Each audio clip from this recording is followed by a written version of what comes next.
mental lessons that go with that.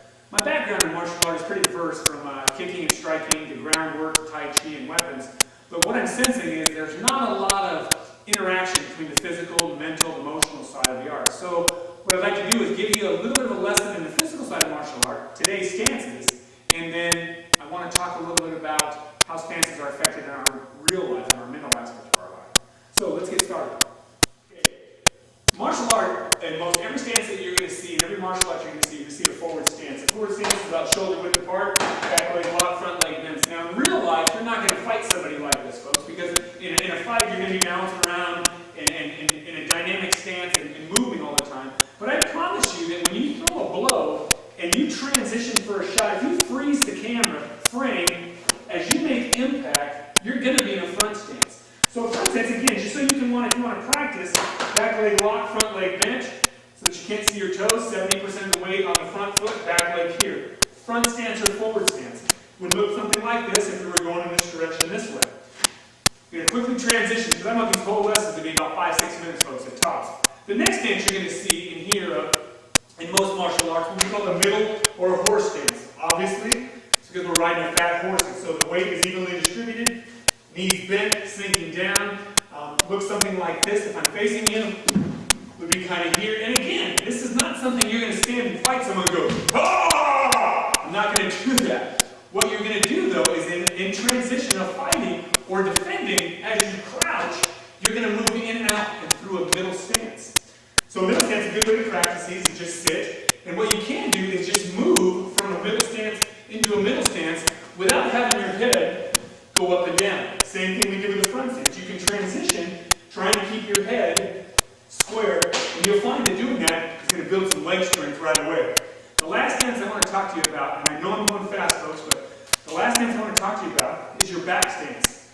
Back stance, if I'm facing you, would be like my heel lined up here, 90 degrees, to my front foot. I'm about shoulder width apart. 75% of the weight is on the back foot.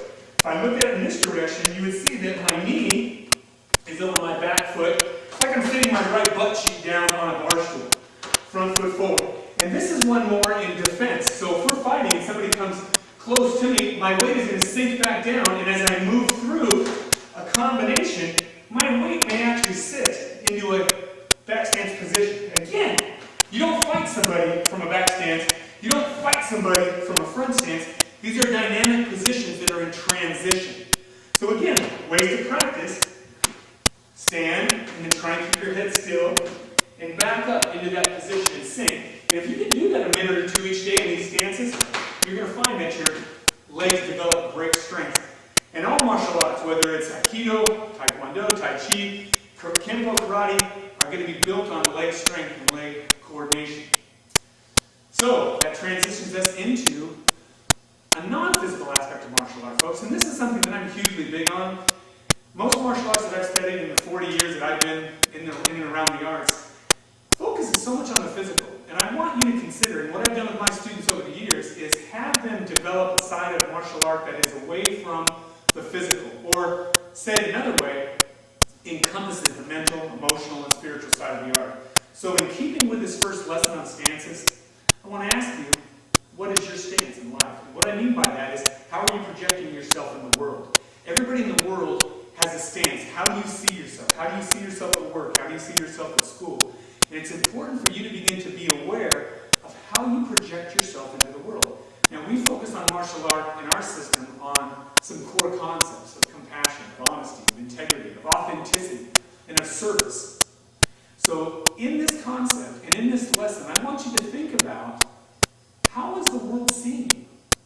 How is your family seeing you? How is your work colleagues seeing you? If you're a student, how is your peers at school seeing you?